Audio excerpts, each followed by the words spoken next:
നമ്മളിവിടെ ഉണ്ടാക്കിയിരിക്കുന്നത് നല്ല അടിപൊളിയായിട്ടുള്ള ഹെൽത്തി ആയിട്ടുള്ള ഒരു ബ്രേക്ക്ഫാസ്റ്റാണ്. വേറെ ഒന്നുമല്ല, നമ്മുടെ റാഗി വെച്ചിട്ടുള്ള ഇടിയപ്പമാണ് ഉണ്ടാക്കിയിരിക്കുന്നത്.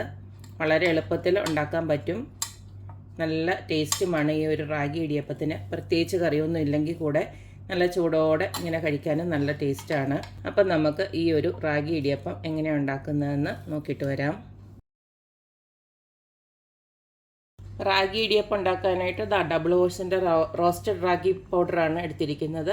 ഇത് നമുക്ക് ഒരു ബൗളിലോട്ട് ഇട്ട് കൊടുക്കാം ആവശ്യത്തിനനുസരിച്ചിട്ട്.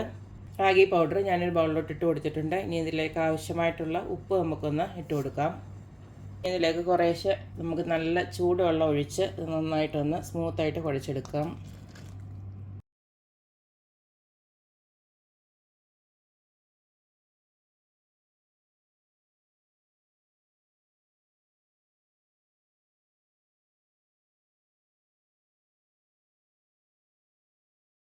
ഇടിയപ്പം ഉണ്ടാക്കാനായിട്ട് ഇഡ്ഡലി തട്ടിൽ ഞാൻ നമ്മുടെ വാഴയില വെച്ച് കൊടുത്തിട്ടുണ്ട്. അതിൻ്റെ ഒരു രുചിയുടെ വരട്ടെന്ന് വിചാരിച്ചിട്ടാണ്. ഇനി ഇതിലേക്ക് നമുക്ക് ആവശ്യമുണ്ടെങ്കിൽ മാത്രം കുറേശ്ശെ തേങ്ങ ഇങ്ങനെ ഇട്ടൊന്ന് കൊടുക്കാം. സേവാനാഴി എടുക്കുക. ഇതിലേക്ക് കുറച്ച് എണ്ണ ഇതിനകത്തൊന്ന് സ്പ്രെഡ് ചെയ്യുക.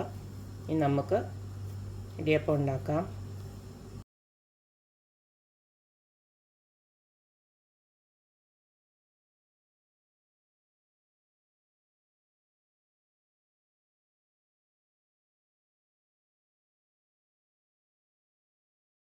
അപ്പം നമ്മൾ റാഗി ഇടിയപ്പം എല്ലാം നല്ലതായിട്ട് പീച്ച് ഇതുപോലെ വെച്ചിട്ടുണ്ട്.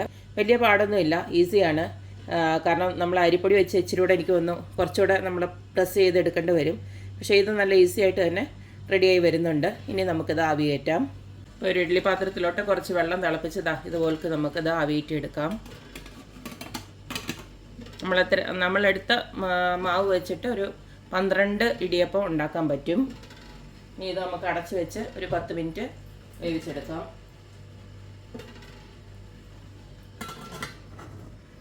10 മിനിറ്റ് കൊണ്ട് തന്നെ നമ്മുടെ അടിപൊളിയായിട്ടുള്ള ഹെൽത്തി ആയിട്ടുള്ള ബ്രേക്ക്ഫാസ്റ്റ് റെഡി ആയിട്ടുണ്ട്. നല്ല സോഫ്റ്റ് ആയിട്ടുള്ള റാഗി ഇടിയപ്പം ഇവിടെ റെഡി ആയിട്ടുണ്ട്. വളരെ എളുപ്പമാണ്. കുഴയ്ക്കാനും വലിയ പാടൊന്നുമില്ല, ആക്കിയെടുക്കാനും വലിയ പ്രയാസമൊന്നുമില്ല. അപ്പം ഇതുപോലൊക്കെ ഹെൽത്തി ആയിട്ടുള്ള ബ്രേക്ക്ഫാസ്റ്റ് രാവിലെ തന്നെ കഴിക്കുകയാണെങ്കിൽ വളരെ നല്ലതാണല്ലോ. അപ്പം ഇത് വലിയ പാടൊന്നുമില്ല. പിന്നെ നമ്മൾ അരിപ്പൊടി മാതിരി ഇത് ഏറി വരത്തൊന്നുമില്ല. സാറിന് നമ്മൾ അരിപ്പൊടി കുറച്ചിട്ട് കഴിഞ്ഞാൽ തന്നെ കുറേ ഇടിയപ്പം ഉണ്ടാക്കാനുണ്ടാവും. ഇതിപ്പം ഞാൻ ഒരു 250 ഗ്രാം എടുത്തപ്പോൾ തന്നെ 12 എണ്ണേ ഉള്ളൂ ഉണ്ടാക്കാനായിട്ട്. അപ്പോൾ അതൊന്ന് ശ്രദ്ധിച്ചോണം, അത്രേ ഉള്ളൂ. എന്തായാലും നല്ല ഹെൽത്തി ആയിട്ടുള്ള ബ്രേക്ക്ഫാസ്റ്റ് ഇവിടെ റെഡി ആയിട്ടുണ്ട്. ഇത് നമുക്ക് ഒന്നെങ്കിൽ കറി കൂട്ടി കഴിക്കുകയോ അല്ലെങ്കിൽ ഇച്ചിരി നമ്മുടെ തേങ്ങാപ്പാലുണ്ടല്ലോ, തേങ്ങാപ്പാൽ ഒഴിച്ചിട്ടാണെങ്കിലും ഇത് കഴിക്കാൻ നല്ല സൂപ്പർ ടേസ്റ്റാണ്.